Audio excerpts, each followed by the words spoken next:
اهلا بكم من جديد اعزائي المشاهدين داخل ملاعب اليوم. والحقيقه مع مفاجاتنا النهارده نجم من نجوم نادي الزمالك من زمن الانتصارات، الدكتور كمال درويش رئيس نادي الزمالك الاسبق ونقيب الرياضيين. مشرفنا فندم. اهلا وسهلا بحضرتك. ازي حضرتك؟ الحمد لله. كله حضرتك تمام؟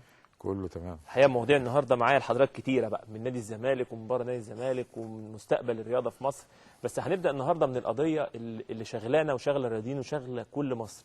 فين الرياضه بعد الثوره؟ يعني كل حاجه حصل فيها ثوره الا الرياضه. حتى في وجود المهندس حسن صقر شفنا هجوم كتير جدا من الرياضيين وضد الفساد، وعبد المنصف وناس كتير راحت، والكابتن نادر، ناس كتير. وبعدين بنفوجئ حتى ان مفيش في تشكيل وزاري، مفيش وزاره رياضه، مفيش حد تولى المسؤوليه، خلافات كتير. راي حضرتك ايه؟ هو بسم الله الرحمن الرحيم. بدايه يعني الحقيقه هو الموقف بشكل عام مش هادي، يعني نقدر نقول كده. لكن الرياضه مش لاقي لها مكان، يعني حتى من 25 يناير ولغايه الان ما حدش فكر في الرياضه الا لما حصلت مشكله ماتش الزمالك والجلابيه اللي نزلت في الملعب. مش كده؟ هو ما فيش حاجه تانية حصلت. ده يدل على ان ما زال حتى الان فكر القائمين على الدوله بيفكروا في الرياضه انها ملهاه، يعني بتلهي بها الشعوب. او ده كان يمكن تفكير كان موجود قبل كده واستمر. وانا متصور ان الوصول بالرياضه لهذا الوضع الحقيقه مش مظبوط خالص، لان الرياضه لها هدفين اساسيين. هدف الاول انك انت بتعمل مواطن يستطيع من خلال الاعتناء او من ممارسه الرياضه ان يصل لصحه سليمه، يقدر ينتج احسن، وفي نفس الوقت ايضا يقدر يدافع عن وطنه حينما يتطلب الامر ذلك. في حاجه ثالثه يعني دول هدفين اساسيين. في حاجه ثالثه، ان الرياضه لغه تحضر الشعوب، يعني احنا هنسبق بالرياضه. ما انا بتكلم على الفعل. يعني لما اقول مواطن صالح هينتج احسن، لما اجي استعين بيه في الحرب والدفاع عن الوطن هتلاقيه. لكن في بقى اهداف فرعيه كتير. في اهداف فرعيه يشغل وقت الفراغ في نشاط بنائي يهتم بالجسم، في انه مظهر من مظاهر حضاره الشعوب، انه انعكاس لمستوى التقدم والتنميه الى اخره. لكن في الاصل هم الهدفين الرئيسيين دول. يجي بعدها بقى الاداء والاستمتاع الناس بالممارسه، الاداء العالي اللي هو نظام المحترفين او اللي بيمتهنوا مهنه ممارسه الرياضه لفترات معينه. ده كله جوه الهدفين الرئيسيين. الحقيقه التصور اللي موجود ده ما زال حتى الان مش موجود، بالرغم من مثلا في عشرات الابحاث ان لم تكن مئات الابحاث، ماجستير ودكتوراه وانتاج علمي في اللجان العلميه تؤكد اهميه الرياضه بالنسبه لمستوى الانتاج ورفع مستوى الانتاج. اتعملت على المصانع في مصر ازاي ان الرياضه لما بتمارس بتعمل انتاجيه عاليه، وازاي الرياضه لما بتمارس بتزود انتاج او معدل انتاج العامل، وهكذا. يعني في ابحاث كتير اتعملت في هذا الاتجاه. طب واللي احنا فيه ده رايحين فين بقى؟ والله يعني مش عارف، يعني هل الموقف هيستمر كده؟ طب امتى الناس هتاخد بالها من اهميه الرياضه؟ هو حضرتك احنا عايزين الاول نشرح الموقف للناس. يعني احنا دلوقتي كان في المجلس القومي للرياضه، رئيس المجلس القومي للرياضه المهندس حسن صقر، مشي المهندس حسن صقر، كل الناس استنت تعيين حد، المجلس العسكري ما عينش ومد الاستاذ مدحت البلتاجي عشان يبقى قائم بالاعمال. هو طبعا على انتظار ان يبقى في وزاره جديده. يعني في وزاره جديده في جميع الاحوال، وزاره انتقاليه بتتم فيها المرحله الانتخابيه زي ما هو معلن. يعني وجهه نظر حضرتك ان الوزاره الانتقاليه ممكن يخش فيها وزير شباب؟ ايه اللي يمنع؟ ورياضه؟ ايه اللي يمنع؟ وعلى ما اظن الدكتور كمال الجنزوري كراجل استاذ للتخطيط القومي بشكل عام واشتغل فتره طويله في هذا الاتجاه، وكان مؤمن تماما في ايامه ان يجب ان يكون هناك وزاره للشباب. كان في مجلس قومي للشباب، وكان في مدير تنفيذي للمجلس القومي للشباب، بس كان تابع برضه لمجلس الوزراء. لكن اللي انا عاوز اقوله القضيه في الاصل هل في قناعه ولا لا؟ يعني مثلا لما تبقى في الجامعات المصريه 18 كليه للتربيه الرياضيه، معناه ان الدوله اصلا عندها هذا الفكر وهذه الفلسفه في اهميه ان يكون هناك كليات للتربيه الرياضيه. انا عايز اقول لك يا دكتور كمال ان الفتره ال 20 سنه ال 15 سنه الاخرانيين في مصر، 20 سنه مفيش حاجه بتجمعنا وتفرحنا غير الكوره والفرق والرياضه. يعني ما فيش حاجه بتخلي المصريين الفتره اللي فاتت تروح واحده وتحسنا بانتصارات ونسمع الاغاني غير الكوره والرياضه والانتصارات اللي بنحققها في المجال ده. فاعتقد ان حتى حضرتك السياسيين الفتره اللي فاتت، انا الخريطه ابتدت تتغير شويه دلوقتي، كل الرياضيين مع الانجازات كلهم دخلوا مجلس الشعب والشورى واتجهوا للسياسه. طبعا الوضع دلوقتي اتغير، بس الفتره اللي فاتت كانت الرياضه، يعني انا من وجهه نظري كانت رايحه في حته جامده. مش عارف ليه ابتدى الدور قل الفتره اللي فاتت او الاهتمام قل. حضرتك تأيدني ولا تختلف معايا؟ لا، هو طبعا بلا شك الانجازات اللي كانت حصلت في كرة القدم، بطولات افريقيا الثلاث ورا بعض يعني عملوا انجاز كبير يعني، وان كان في بعض الالعاب كمان اخذت بطولات عالم زي والاولمبياد الاسكواش كرم جابر، وفي الاولمبياد خدنا 5 ميداليات، كرم جابر ميداليه ده، والثلاثه بتوع الملاكمه وواحد من الجودو.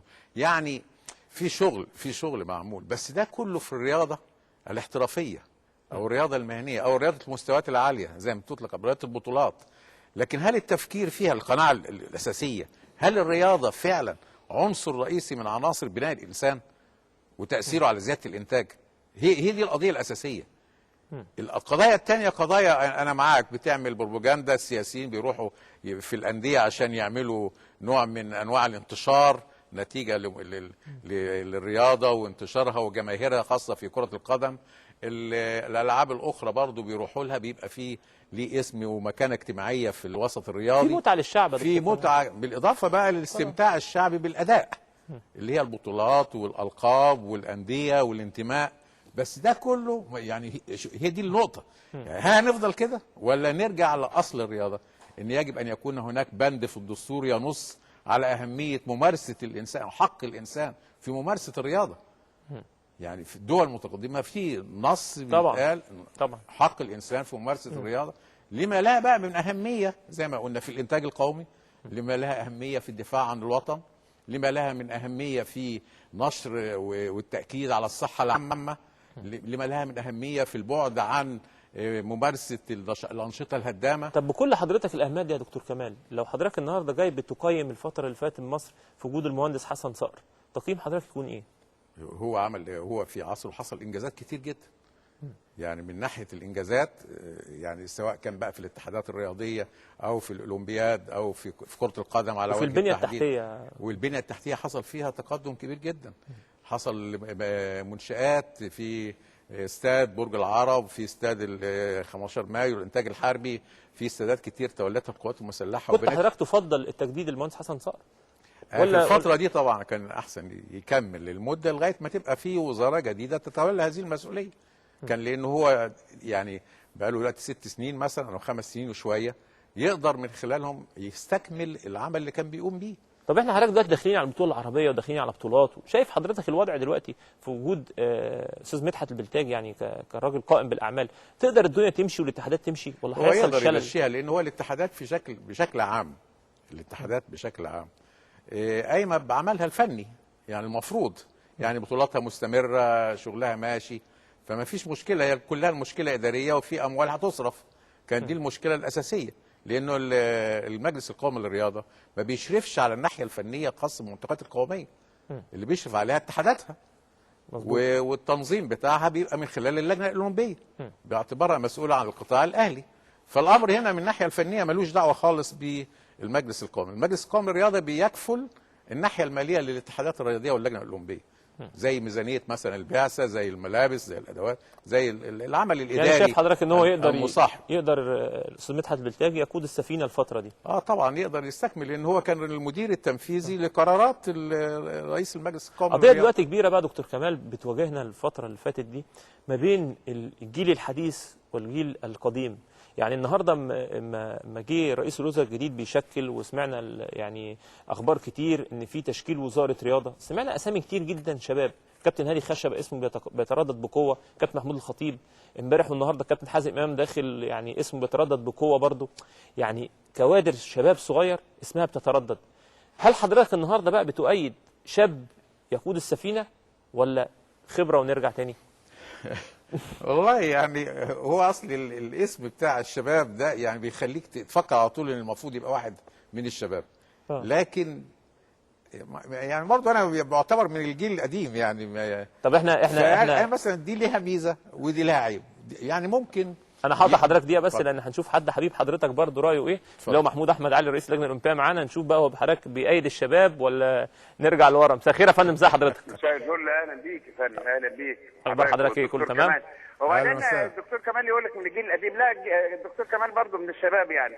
ما انا والله بقول كده حضرتك، بس الدكتور كمال مش مصدقني. لا هو من الشباب بس يعني الشباب العاقل والمتعقل يعني. ما هو اليومين دول برضه محتاج العمليه، هل الشباب ولا الشيوخ؟ ما بنقولش الشيوخ، بس يبقى ناس عندها خبره لاداره هذا العمل الرياضي، لان العمل الرياضي برضه محتاج خبره ومحتاج يبقى ناس عندهم واعيين بالاسلوب اداره العمل الرياضي، ويكون لا لازم يكون مارس رياضه كلاعب كمدرب بحيث يبقى فاهم يعني ايه الرياضه بالنسبه لمصر.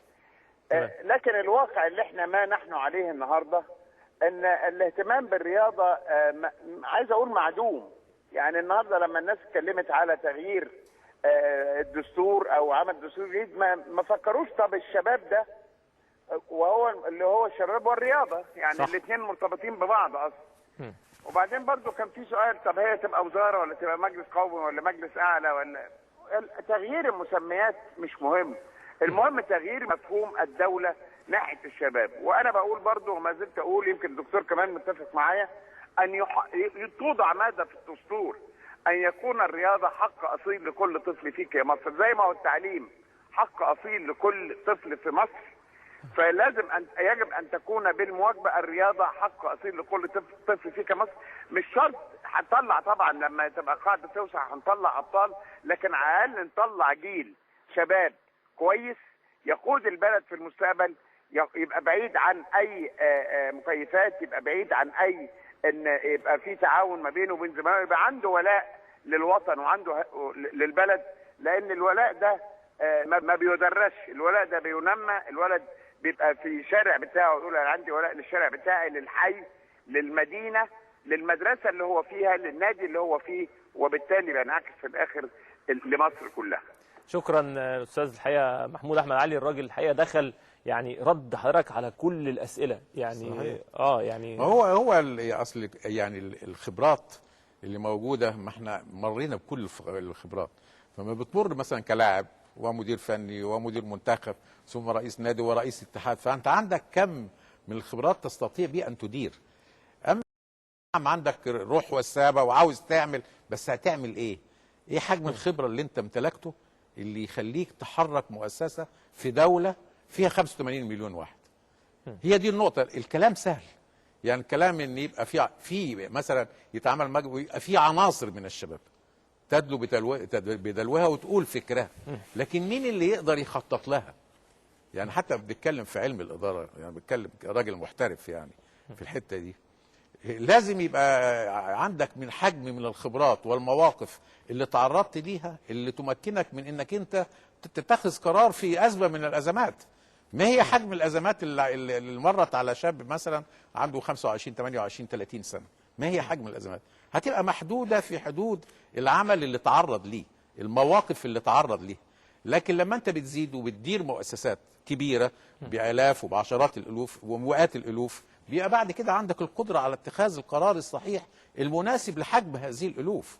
يعني الموضوع لما حتى الواحد بيشوف تسلسل عمره وتسلسل خبراته وايه كان بيعمله وهو في فتره من الفترات السنيه، غير ما يبقى مرت عليه كل هذه المواقف وابتدى يدي فيها قرارات، بلا شك هتبقى قرارات مختلفه. بس دكتور كمال بمنتهى الصراحه، لو كلموا حضرتك عرض على حضرتك وزاره الرياضه او الشباب والرياضه وقالوا لحضرتك شكل مجلس مع حضرتك او لجنه او زي ما دايما بنسمع، هل حضرتك في النهايه برضو مش هتجيب القريبين من حضرتك، ولا حضرتك ممكن تستعين بالشباب وتدي فرصه؟ ده لازم تدي فرصه، لازم، ما ينفعش. يعني انا حتى في شغلي الاكاديمي، المجموعات اللي بتشتغل معاك تلامذتك، اجيال مختلفه، وكل ما جيل بيطلع بتلاقيه مستواه عالي، بتبقى انت اسعد الناس بيه. زي بالظبط يعني الاب مع ابنه، يعني اما يبقى ابنه كويس هو بيبقى اسعد الناس بيه. واخد بالك؟ في الحته العلميه احنا عندنا مدارس بتبص تلاقي في معيدين وفي مدرسين مساعدين وفي مدرسين واساتذه مساعدين واساتذه، واخد بالك؟ ما هو بيوصل تقريبا في سن ال40. بس فده كله خلال عمل علمي، لكن هو في الفتره دي بيبان. بس وجهة نظر حضرتك دي بعد الثورة في تغيير، ولا دي وجهة نظر حضرتك؟ لأن أنا عارف إن حضرتك لما خضت انتخابات نادي الزمالك يعني آخر مرة حضرتك خضت بقايمة يعني كلها ناس خبرة أو ناس كبيرة في السن، فما كانش عند حضرتك فكر إن حضرتك تدعم بحد من الشباب أو لا حد؟ هو انتخابات نادي الزمالك كانت حكايه تانية. خد بالك ليه؟ لانك انت بتاخد اجيال من العاب مختلفه، فلما تاخد مجموعه معاك كلها حاصله على اوسمه الرياضه، فانت بتزود حجم الخبرات الرياضيه الموجوده فيه باعتباره نادي رياضي وجماهيري.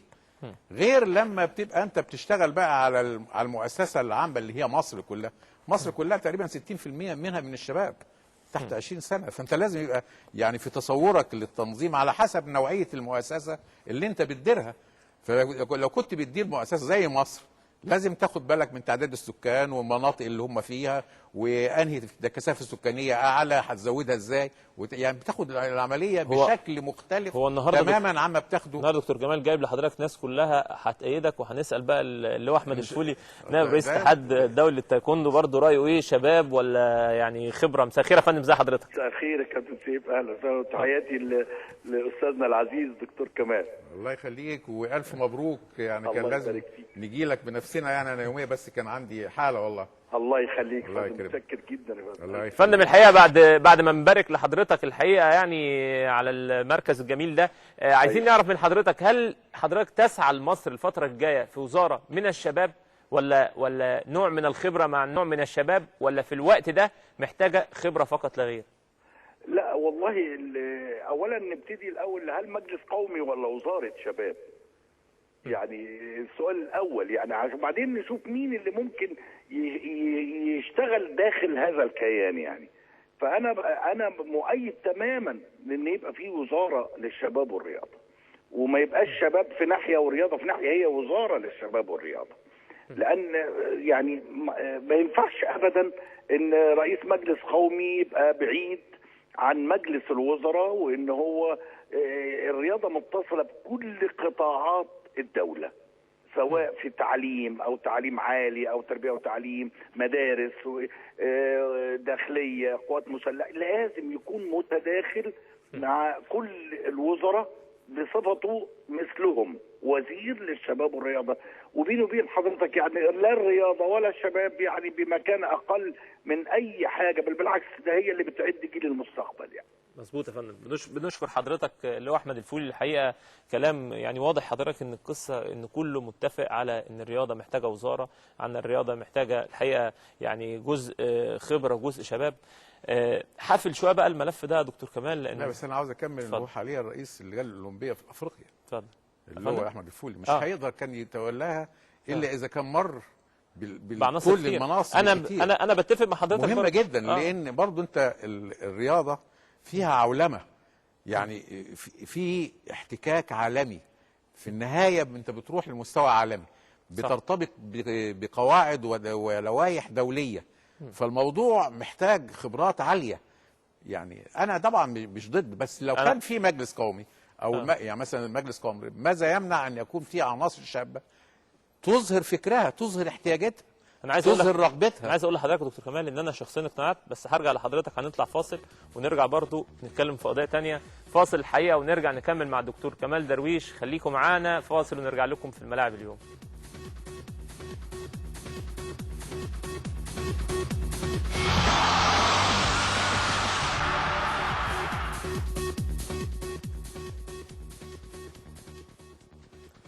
رجعنا لكم من جديد اعزائي المشاهدين داخل ملاعب اليوم، ومكملين مع الدكتور كمال درويش، ومكملين على مصر ومستقبل مصر. دكتور كمال، يعني هنقفل الملف ده لفتره ونروح لملف قريب لقلبك شويه، نادي الزمالك. نادي الزمالك الفتره اللي فاتت بيمر بفترات عصيبه، مشاكل ماديه، مع العلم ان كل ما اعمل مداخله مع حضرتك تحسسني نادي الزمالك ما فيهوش مشاكل وفي موارد كتير جدا وممكن يستغلوها. رأي حضرتك ايه في نادي الزمالك الفترة اللي فاتت، وبعد كده بقى نخش على الفترة الجاية وعلى صلح المستشار مرتضى منصور والاستاذ ممدوح عباس؟ شوف، هو يعني زي ما حضرتك كل ما كنت تتصل بيا بقول لك ان ممكن، يعني مثلا اكتشفنا النهارده انه كانوا مقدمين على القناه الفضائيه، توافق عليها اخيرا مجلس القومي الرياضي. كانوا مقدمين على الستور شوب مثلا، بتاعه العلامه والتجاريه والكلام ده كله وتوافق عليها الايام دي. يعني طب ما الكلام ده موجود من الزمالك ايامنا. ستورز. الكلام ده موجود من ايامنا. يعني من ايامنا واحنا بنتكلم فيه قناه فضائيه والورق بتاعها كان موجود قبل حتى ما كان النادي الاهلي يتولى هذا الموضوع. يعني يمكن بالتزامن يعني الناديين بيفكروا في ايجاد مصادر دخل عشان يقدروا بيكملوا النشاط الضخم اللي هم بيعملوه. فالانديه الجماهيريه الحقيقه في موقف لا تحسد عليه اذا لم يكن هناك مدخلات ماليه جديده يستطيعوا بها انهم يتحركوا. عمرهم ما هيقدروا يتقدموا ولا ممكن النشاط بتاعهم يستمر بنفس الطريقه. نظام النادي دلوقتي انا متصور ان حتى تنظيم النادي من ناحيه قانون الهيئات الرياضيه والكلام ده لازم يتعدل تعديل كامل، خاصه بالنسبه للانديه الجماهيريه. ما ينفعش اطلاقا انك انت تشتغل على نفس النظام القديم اللي هي اعضاء اجتماعيين موجودين في النادي، اعضاء عاملين هم اللي بيعملوا انتخابات وهم اللي بيدوروا على المنشآت. وده كلام لازم يتغير. لازم تبقى شركات محترفه مهتمه بالنشاط الرياضي لوحده. انت عندك اقوى قوه للانديه الجماهيريه ايه؟ احنا بنسميها انديه جماهيريه. شعبيتها. طب ازاي الشعبيه دي اقدر استثمرها؟ ده مصدر القوه الاساسي. يعني بنتكلم حتى في الجوده وفي الاعتماد بنقول مصادر الاساسيه اللي انت هتعتمد ايه؟ ما هي مصادر القوه بتاعك. مصدر القوه الاساسي بتاعك هو الجمهور. انت مش مستفيد منه اطلاقا غير انه بيشجعك بيسقف ويعمل لك ازمه. دكتور كمال، كيف يستفيد نادي الزمالك من جمهوره؟ ان اعضائه يعني ان جماهيره دي تبقى ناس مسؤوله جوه النادي. مسؤوله جوه النادي انها تبقى لها اسهم جوه النادي، انها تنتقل لشركه ويبقوا دول اعضاء مساهمين. كل ما كتر عدد الجمهور كل ما كانت الشركه المساهمه دي باكثر عدد من راس المال. بس عايز اقول لحضرتك ان دكتور يعني المستشار جلال ابراهيم برضو كان ليه تجربه وفتح مجال. بيقول نادينا ينادينا والناس تتبرع من جيبها.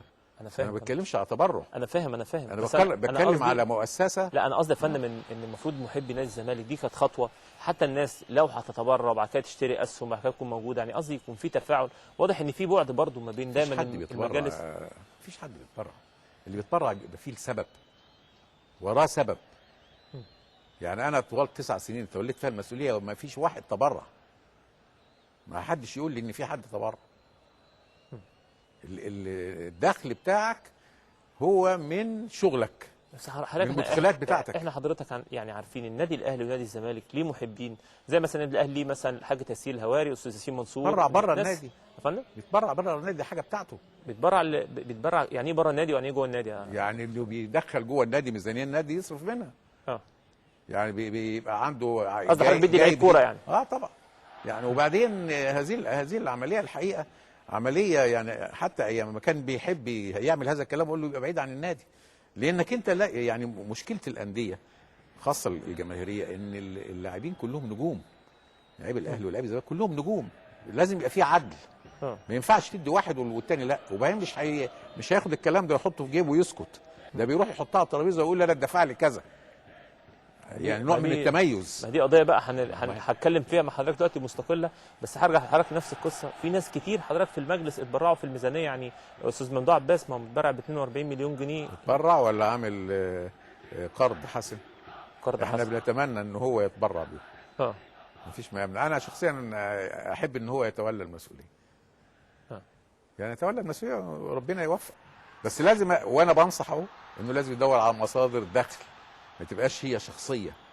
ده مش نادي بتاع ملك، ده ملك الجماهير دي كلها. مهما عمل ولو غلط بره الجماهير دي مش هتسيبه. طب ما حضرتك في لجنه تنميه موارد.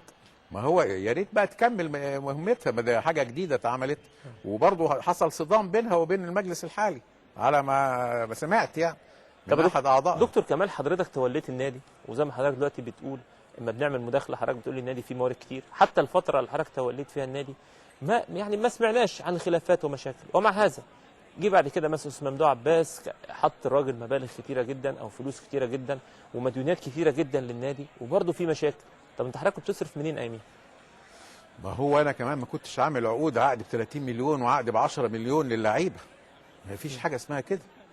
هو دلوقتي انا شايف ان حتى في بدايه البرنامج كل اللعيبه بتشتكي للانديه طبعا لانها مبالغه في العقود ومش قادره تدفعها. لا ده حضرتك اللعيبه اللي بيجوا دي غلابه 140 ودول الغلابه يعني 140 و130 و80 و70. بس حضرتك السوق كده.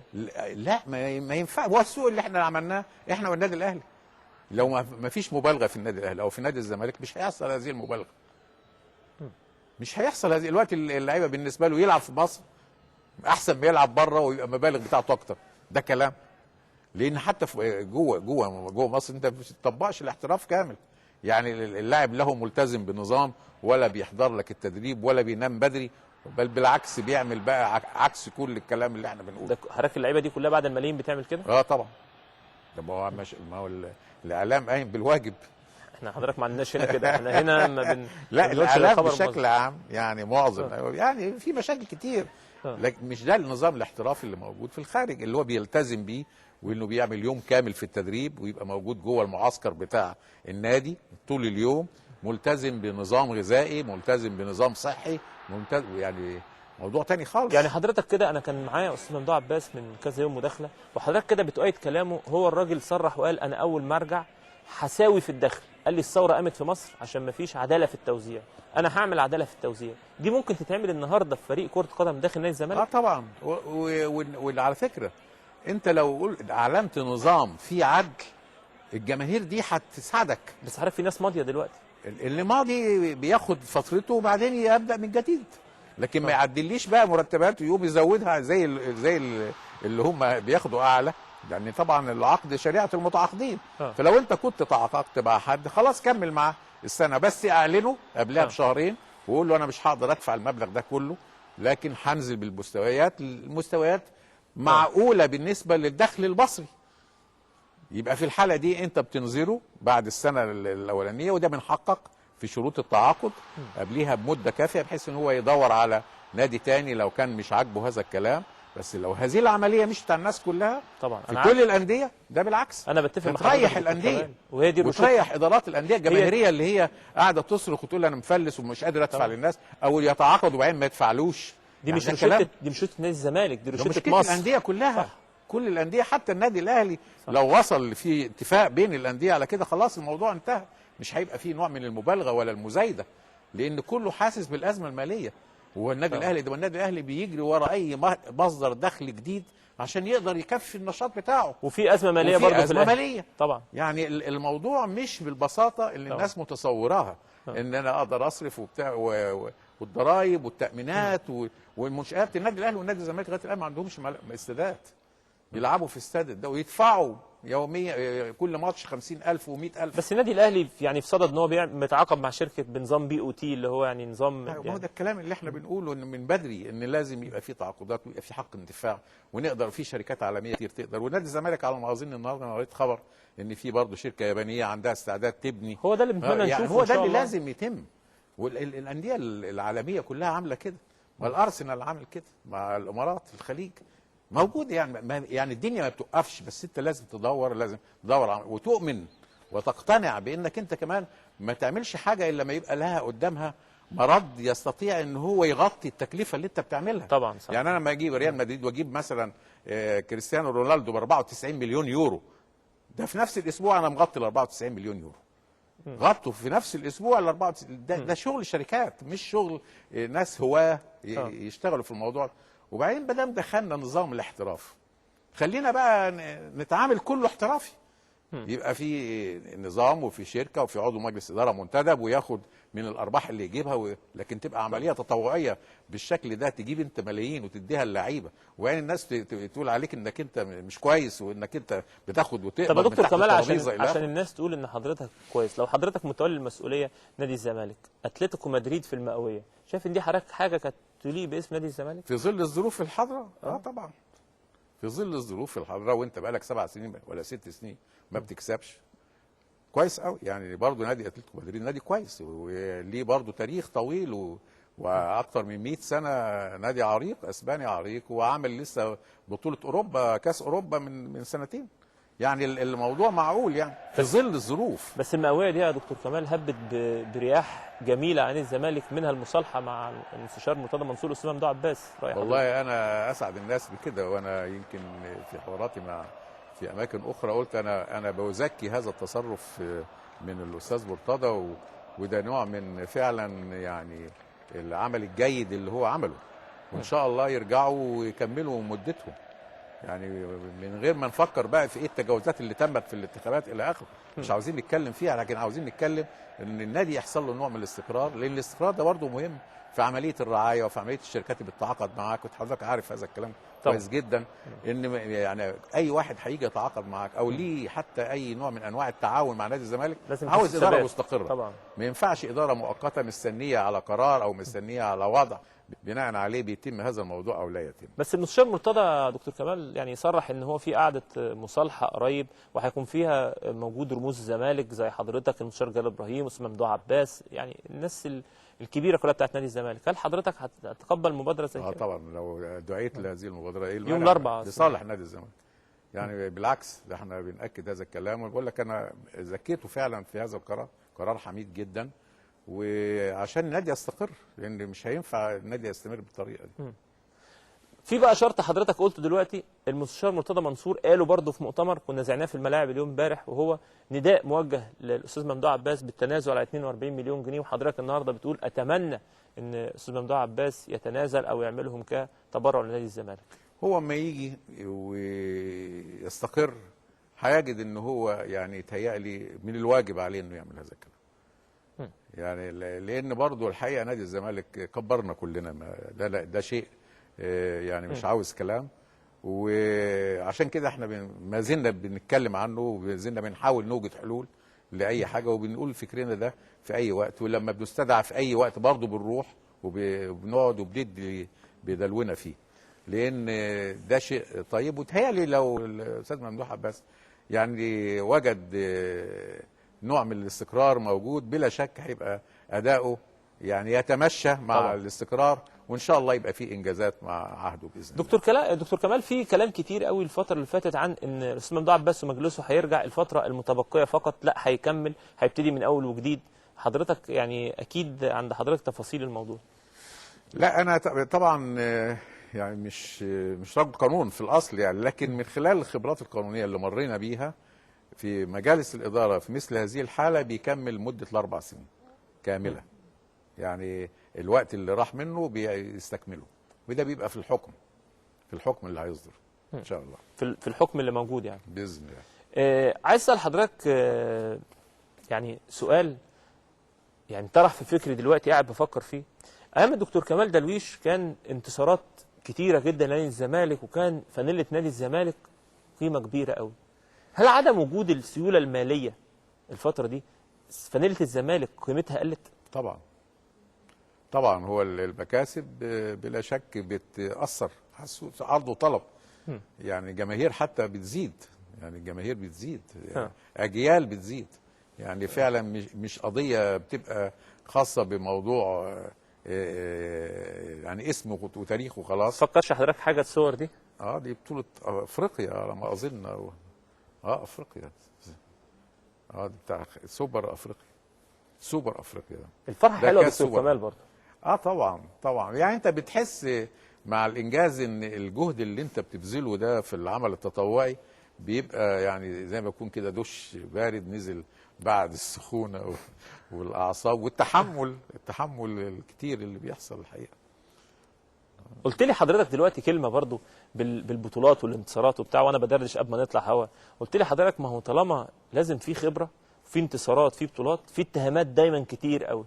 انت بقى الشباب ده يستحمل الاتهامات دي ولا ما يستحملهاش؟ ايوه شوف بقى انت يعني بتبص دلوقتي وانت بتشاهد مثلا البرامج الحاليه يعني بتاع التوك شو والكلام ده، لما بيدي الميكروفون لواحد في التحرير هو مصار للدرجه انه لا يتحمل اي اثاره، يعني لو بعد كده ينفجر يعني. فهي يعني طبعا خبره مش هنقول خبره الكبار مع حيويه الشباب تعمل شغل كبير جدا. طب احنا حضرتك ازاي تعمل الجمشت ده، تعمل المزج ده، هو دي القضيه الاساسيه. احنا حضرتك معانا حد بقى خبره الكبار وحيويه الشباب. معانا المستشار جلال ابراهيم. مساء الخير سياده المستشار. اهلا وسهلا. اهلا استاذ سيف. اهلا. ازيك يا فندم؟ ازي حضرتك؟ انا عارف ان معاك الدكتور كمال. مع حضرتك. اتفضل يا فندم. اهلا وسهلا. عزيز يعني وراجل فاضل ومحترم يعني. ربنا يخليك. ربنا يخليك يا فندم. سياده المستشار، اول حاجه عايزين نعرف راي حضرتك بقى في المصالحه ما بين المستشار مرتضى منصور واسامه ممدوح عباس، وسمعنا التصريحات من حضرتك ان ده شيء اسعد حضرتك جدا، وحضرتك تستعد لتسليم النادي في اي وقت. هو بلا شك اسعدني وريحني كمان، مش اسعدني بس، اسعدنا وريحنا. والدكتور كمال درويش عارف قد ايه المشاكل اللي احنا بنشيلها، والهم اللي بنشيله، وقد لا يجب احد ان احنا بنشيل هذا الهم ونحل مشاكل ربنا يعلمها يعني. طبعا يا فندم. المستشار مرتضى منصور سياده المستشار وجه دعوه يعني لكل يعني كبير في الزمالك زي حضرتك، الدكتور كمال درويش ثم ممدوح عباس يوم الاربعاء، هل حضرتك هتبقى موجود بالفعل؟ ما اعتقدش ان هكون موجود، لان الامور مش محتاجه خالص. احنا بنزكي اي عمل يفرض الهدوء في نادي الزمالك والاستقرار ايا كان يعني. الحمد لله، وربنا يوفق، واللي يجي ربنا يوفقه كمان، وهنزكي كل شيء وما فيش اي حاجه، لان القعده مش هي اللي هتحل المشكله. اللي هتحل المشكله الحمد لله اي قرار يرجع الاستقرار لنادي الزمالك. وزي ما احنا مالناش مطمع لاي شيء، احنا عايزين ادينا مهمه واديناها فتره صعبه وربنا يعلمها الواحد عمل ايه لغايه لما اخذنا السفينه كده لبر الامان بقدر الامكان وبقدر امكانياتنا. والدكتور كمال عارف يعني ايه الامور الماليه وتحمل مجلس اداره للمكسب والخساره وملوش دور والحاجات دي كلها. فالحمد لله يعني كده. سياده المستشار، اخر سؤال بقى مع حضرتك، يعني سمعنا انت صريح بتقول ان المجلس اخر اسبوع ليه قبل ما يمشي هيسلم النادي بشكل مختلف تماما، وفي قضيتين هي حازم امام وعمرو زكي، وان هو هينتهي معاهم الخلاف تماما، هل الكلام ده مظبوط ولا لسه الامور في؟ هقول لحضرتك احنا هنسلم ان شاء الله يوم في نفس الميعاد اللي هيصدر فيه الحكم، في نفس اليوم. بالنسبه لحازم امام قضيته منتهيه، لان احنا حطينا فلوسه بالكامل يعني، ملوش اي صفه عندنا. هو بيحاول ان هو يضغط على اساس ان هو عايز يغير العقد الى يعني اعلى شويه، ودي برضو انا بحب اطبق العقد شريعه المتعاقدين مهما كانت الامور. اللي جه بعدين بقى عايز يزوده يعني اذا اراد يعني. تمام. وبالنسبه لعمرو زكي يا فندم، برضو بعثنا للاتحاد وقلنا له اخصم من قيمه البث الفضائي اللي يستحق النادي الزمالك من عندك. تمام فندم. بنستغل وجود حضرتك معانا بقى، وفي استشاره قانونيه كنا سالنا فيها الدكتور كمال، نحب ناخد راي حضرتك. هل المجلس لما يرجع هيكمل مدته بالكامل ولا هيكمل المده المتبقيه؟ القانوني بتاعي انا والدكتور كمال يمكن عرف لما احنا كنا اتحدينا ورجعنا بحكم، انا صممت ان برضه لازم اكمل الشهرين اللي استبعدت منهم. تمام. فانا رايي كقانون ان هو له الحق انه يستكمل المده اللي هو استبعد منها. بالتوفيق، وبنشكر حضرتك سياده المستشار جلال ابراهيم الرئيس الحالي لنادي الزمالك الحقيقه، تقبل المهمه في توقيت صعب جدا. صعب للغايه. صعب للغايه. الحقيقه كانت يعني كان وضع صعب في نادي الزمالك، وكان محتاج فعلا حد في دقيقه عشان يتقبل في التوقيت ده. هو الميزه ان المستشار جلال موجود جوه النادي وعنده خبره سابقه قبل كده، وزي زي الوضع بالظبط اللي بيحصل على مستوى مصر، ان في رئيس وزراء اصلا كان موجود فعارف المشاكل. ما ده الحل السريع، ان يبقى عارف المشاكل الموجوده وايه الاتجاهات اللي تصلح وتحسن الاداء مفيش وقت في اسرع وقت ممكن. وده طبعا شيء اتعمل، بس طبعا مع ازمه ماليه شديده، مع مواقف كتيره. احنا بقالنا تقريبا 9 اشهر في الثوره يعني، برضه عامله ضغط جامد جدا على دكتور كمال. قبل ما اسيب نادي الزمالك واروح لحضرتك مع نقابه المهنه الرياضيه، عندنا فيها برضه كلام كتير، هل ممكن نشوف حضرتك في انتخابات نادي الزمالك تاني؟ لا خلاص، الانتخابات وكلام من ده احنا هو بقى ده الكلام اللي هو ايه بقى ملوش لازمه. يعني لازم تديه بقى فرصه. لا سيب بقى الناس تدخل تستعين بخبرتك. مستشار ليها من غير مستشار ومن غير تسميه، احتاجتني انا تحت امرك، بس يتولى المسؤوليه. على فكره حجم الجهد زي ما قال المستشار جلال كده، هو ما صدق يعني يطلع قرار يا رب، يقول لك يا رب كل يوم، لان المجهود شاق. يعني انت عشان تعمل انجاز، يعني شوف كل المجهود الشاق ده ومش عارف تعمل انجاز، امال لو بقى كمان عاوز تعمل انجاز، يعني مجهود عنيف وشاق. وبعدين لو انت مره خسرت، يعني مثلا في الانديه زي اللي قالوا ما بيطلبوش غير المركز الاول، المركز الثاني ده معناه انت اخير. صح، انت اخير، يعني تخسر ماتش يبقى اخير. يعني طب يا جماعه لسه الدوري في ما كملش، لا انت خسرت ماتش يشيل اللي جاي، يعني اسهل حاجه عند الناس. فطبعا الموضوع محتاج صحه، محتاج حيويه، محتاج شباب. ربنا يديك الصحه. صحيح. محتاج شباب. الخبره موجوده في اي وقت حد يطلبها هنقولها، وهنقولها بتجرد ولصالح النادي اللي احنا بننتمي ليه واللي عمل لنا حاجات كتير جدا. لكن الناديين دول الكبار في مصر دول يعني هم القاعده الاساسيه للرياضه المصريه مع احترام بقيه الانديه. لان هو حتى تشكيلات فرقهم موجوده من كل الانديه، يعني بيشتغلوا منتخبات صح. بيجيبوا احسن لعيبه عندهم وبيشتغلوا عليها وبيدوهم تدريب احسن وبيدوهم يعني بيجيبوا احسن مدربين، بيدفعوا اكتر اموال، بيحتكوا اكثر احتكاك، يعني هم الاساس بالنسبه لقاعده الرياضه المصريه. فالشغل فيهم بتلعب على البطوله، ما بتلعبش على حاجه تانية، يعني ممنوع. صح. يعني التفكير في التاني زي ما تكون بتفكر في نهايه عملك جوه النادي. دكتور كمال، اخد حضرتك بقى في ملف تاني، هو ملف يعني نقابه المهن الرياضيه. ايوه. سمعنا الفتره اللي فاتت عن كلام كتير، وايام الثوره طلعوا ناس ووقفات احتجاجيه في مجال الرياضه، وسمعنا كان حضرتك في برنامج تطوير لنقابه المهن الرياضيه، وصلت لفين؟ هو شوف حضرتك، هو طبعا طلع قرار في شهر 8 نتيجه لحكم محكمه بانهاء مده المجلس السابق، لانه كان متجاوز 6 سنين تقريبا عن مدته الاصليه. لان في قانون نقابه المهن الرياضيه انه مش اكتر من دورتين. فهم عملوا دورتين وبعدين قعدوا 6 سنين بعد الدورتين. المهم صدر حكم في النهايه بانهم بضروره ان هم يسيبوا، وبناء عليه خرج قرار بعمل لجنه مؤقته لتسيير او اداره النقابه وعمل انتخابات. احنا الحقيقه لما رحنا النقابه واستلمناها برضو اخوه زملاء افاضل كانوا ماسكين، اصدقاء لينا وبرضو كلهم ابناء مهنه يعني. فلقينا ان عدد الاعضاء اللي هم لهم المفروض الحق حوالي 63,000 عضو نقابي. اللي بيدفع للاشتراكات فقط ومسدد الاشتراكات 14,000. فانت طبعا عاوز لازم عشان يا اما تفصل الناس دي يا اما يدفعهم، يعني عشان تقدر تعمل انتخابات حقيقيه بشفافيه مطلقه بان اكبر عدد ممكن هو اللي يحضر. طبعا شرط من الشروط لازم يبقى مسدد الاشتراك. فابتدينا بقى ننقي الجداول وبنبعت جوابات للناس اللي ما سددتش على اساس انها تقوم بعمليه التسديد، عشان نقدر نحدد بالظبط العدد اللي هيدخل في عمليه الانتخابات وفي عمليات الترشيح، ونقدر نعمل انتخابات صحيحه. كمان كان في ملاحظات كتير من الجهاز المركزي للمحاسبات على عدم تسديد الهيئات والمؤسسات لمستحقات النقابه، لان طبعا في قرارات صادره بقانون بيقسم اولا ان لازم اللي بيعمل في المهنه لازم يبقى عضو نقابي.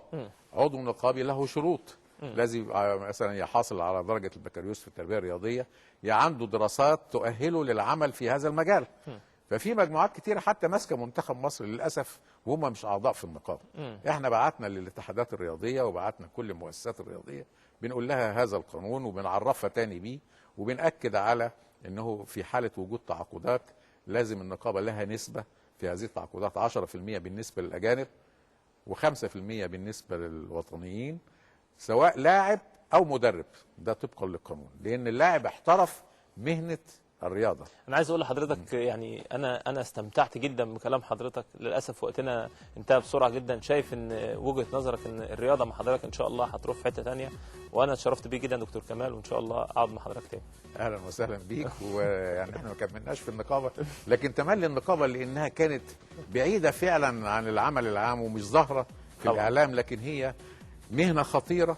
بتسلم ابنك الصغير لراجل يجب ان يكون تربوي، يجب ان يكون حاصل على دراسات عشان تضمن تربيته التربيه الصحيحه. بالتوفيق ان شاء الله دكتور كمال، وشرفتنا حضرتك كتير جدا.